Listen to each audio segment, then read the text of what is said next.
नमस्कार दोस्तों, कैसे हैं आप सभी?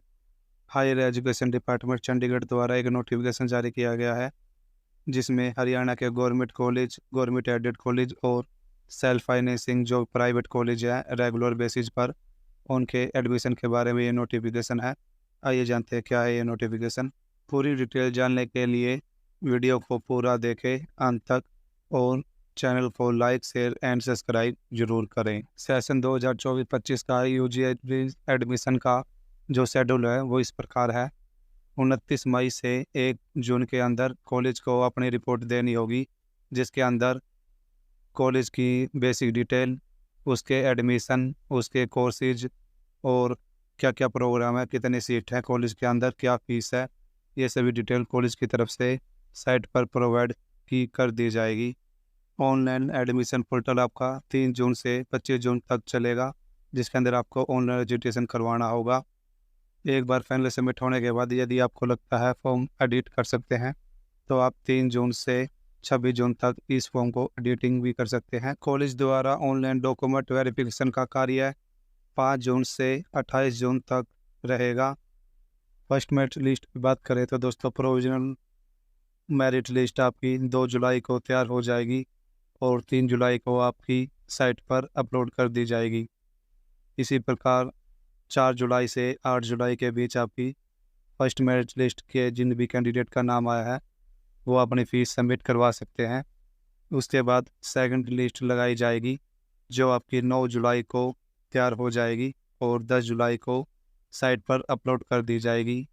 इसी के साथ 10 जुलाई से 12 जुलाई के बीच आप सेकंड मेरिट लिस्ट में जिन भी कैंडिडेट का नाम आया है वो अपनी फ़ीस पे करवा सकता है। 2 मेरिट लिस्ट लगने के बाद यदि किसी भी कॉलेज में या कोर्स सब खाली रहता है, तो फर्स्ट और सेकंड मेरिट लिस्ट में आने वाले कैंडिडेट के नाम यदि जिन्होंने फ़ीस ना पे करवाई हो, वो थर्ड लिस्ट के अंदर फिजिकल काउंसलिंग द्वारा 15 जुलाई को एडमिशन ले सकता है। उसके बाद साइट को रीओपन किया जाएगा 16 जुलाई को, जिसमें आप नया रजिस्ट्रेशन भी करवा सकते हैं। उसके बाद दोस्तों, आपकी 16 जुलाई से 22 जुलाई के बीच फिर से फिजिकल काउंसलिंग होगी, जो लेट फीस के साथ 100 रुपये होगी। उसके बाद दोस्तों, last and final physical counselling होगी, जिसमें 24 जुलाई से लेकर 31 जुलाई तक आपके कंटिन्यू एडमिशन चलेंगे और डेली के 100 रुपये के हिसाब से लेट फीस आपको चार्ज पे करना होगा। इसकी आगे डिटेल की बात करें तो सेकंड, थर्ड और फोर्थ आपके लिए इतना इम्पोर्टेंट नहीं है। ये सब चीज़ें कॉलेज वालों की तरफ से है, उन्हीं को फिल करनी है साइट पर। 5वें कॉलम में बताया गया है, जो आपका रजिस्ट्रेशन होगा वो सिर्फ आपको ऑनलाइन ही एडमिशन पोर्टल पर करना है। इसके अलावा आपके ऑफलाइन या किसी भी माध्यम से एक्सेप्ट नहीं किए जाएंगे फॉर्म। 6ठे कॉलम में बताया गया है, जो आपके ऑनलाइन एडमिशन होंगे उसकी 100 रुपये फीस रखी गई है रजिस्ट्रेशन की।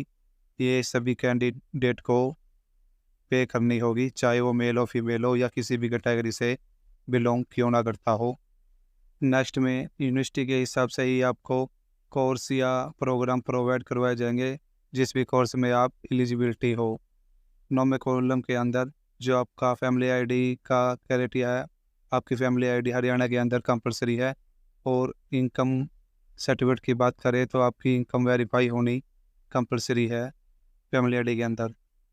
यूजी कोर्स के अंदर आपको मिनिमम 5 कोर्स या सब्जेक्ट चूज करने कंपलसरी है, यानी कि रजिस्ट्रेशन करते वक्त आप एक स्टूडेंट को 5 कॉलेज या कोर्स अलग अलग आपको सिलेक्ट करने कंपलसरी है।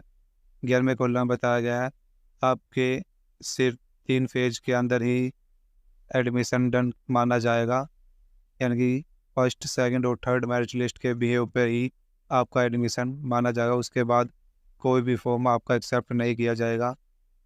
आपकी जो मेरिट लिस्ट तैयार होगी वो आपके चूज किए गए 5 सब्जेक्ट के हिसाब से जो भी आपकी क्वालिफिकेशन होगी, वेटेज के या फिर रिजर्वेशन के जो भी अंक मिलेंगे वो आपके इन्हीं से मिलेंगे। यदि आपका पहले लिस्ट में नाम आता है और आपको वो कोर्स या सब्जेक्ट पसंद ना आए, तो आपको डिफ़र ऑप्शन चूज करना होगा, ताकि आपका सेकंड मेरिट लिस्ट में नेक्स्ट जो भी आपका सब्जेक्ट चूज किया है वो आपका उसके अंदर मेंशन कर दिया जाएगा, अदरवाइज आपका फॉर्म रिजेक्ट माना जाएगा। यदि आप एक से ज़्यादा सब्जेक्ट या कोर्स चूज करते हैं और 2 बार फीस पे करते हैं तो कॉलेज के या यूनिवर्सिटी के अकॉर्डिंग ही आपको फ़ीस रिफ़ंड की जाएगी। उनका जो भी रूल्स है उस हिसाब से आप उसके लिए कोई भी अलग से दावा नहीं कर सकते।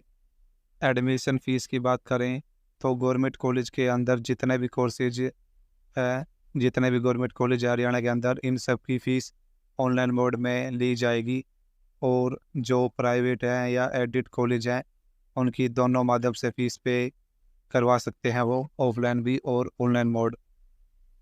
इसके अंदर गर्ल्स स्टूडेंट है जो भी, उसकी ट्यूशन फ़ीस 0 रखी गई है। इसी के साथ एससी स्टूडेंट जो हरियाणा का है उसकी भी ट्यूशन फ़ीस 0 रखी जाएगी। टोटल अमाउंट जो भी आपकी फ़ीस एंड फंड के अकॉर्डिंग बनेगी वो एससी कैटेगरी के लिए 0 रखी जाएगी। उसके तहत आपको एक फॉर्म फिल करना होगा स्कॉलरशिप का, तभी आपकी फ़ीस 0 होगी। और उसमें भी आपकी फैमिली इनकम 2.5 लाख से कम होनी चाहिए फाइनेंशियल ईयर। यदि आप गवर्नमेंट कॉलेज के अंदर एडमिशन लेते हैं तो आपको एक सिंगल ट्रांजैक्शन के अंदर ही फ़ीस पे करनी होगी। यदि आपका एडमिशन प्राइवेट या एडिट कॉलेज के अंदर होता है तो आप 2 या 3 इंस्टॉलमेंट में फ़ीस पे कर सकते हैं। यह छोटी सी बेसिक डिटेल थी, आगे कोई ख़ास इम्पोर्टेंट नहीं है आपके लिए। यहाँ आप देख सकते हैं 27वें कॉलम में यहाँ पे आपको साइट का लिंक दिया गया है। इस साइट पर जाकर आप अपना रजिस्ट्रेशन कर सकते हैं। यदि एडमिशन से रिलेटेड आपको कोई भी इंक्वायरी चाहिए तो टोल फ्री नंबर दिया गया है, या फिर आप हेल्प डेस्क पर जाकर ईमेल के माध्यम से भी आपकी कोई भी क्वेरी हो वो आप यहाँ से कॉन्टैक्ट कर सकते हैं। तो ये थी छोटी सी अपडेट दोस्तों। अब हम आपको इस लिंक पे एक्टिव करके दिखाते हैं कि आपको किस प्रकार रजिस्ट्रेशन करना है। बड़े ध्यान से रजिस्ट्रेशन करना है दोस्तों, एक ही बार रजिस्ट्रेशन होगा, बार बार रजिस्ट्रेशन करने की आपको आवश्यकता नहीं है और ना ही होगा। तो ये चलते हैं, यहाँ पर आप लिंक पर जैसे ही क्लिक करेंगे यहाँ आपको बेसिक डिटेल दिखाई देगी। सबसे ऊपर कॉर्नर पर स्टूडेंट लॉगिन का ऑप्शन दिखाई देगा, आपको इस पर क्लिक करना है। यहाँ से आपको रजिस्ट्रेशन का ऑप्शन दिखाई देगा। इसके अंदर आपको 10th बेस पर जो भी आपकी मार्कशीट है उसके हिसाब से आपको नाम, फादर नेम और आपका जेंडर सेलेक्ट करना है। उसके बाद अपनी मेल आईडी और मोबाइल नंबर डालकर जनरेट ओटीपी पर क्लिक करना है। यहाँ एक स्टूडेंट एक ही ईमेल आईडी और मोबाइल नंबर का यूज कर सकता है, ये ध्यान रखना, बार बार इसे फिल मत करना। इसके बाद आपके ईमेल पर रजिस्ट्रेशन नंबर और पासवर्ड आ जाएगा। उसके बाद आपको वापस ऊपर स्क्रॉल करके स्टूडेंट लॉगिन पर क्लिक करके अंडर ग्रेजुएट सेलेक्ट करके इसमें आप यूज़र आईडी एंड पासवर्ड डालकर आप अपनी इस फॉर्म को लॉगिन कर सकते हैं।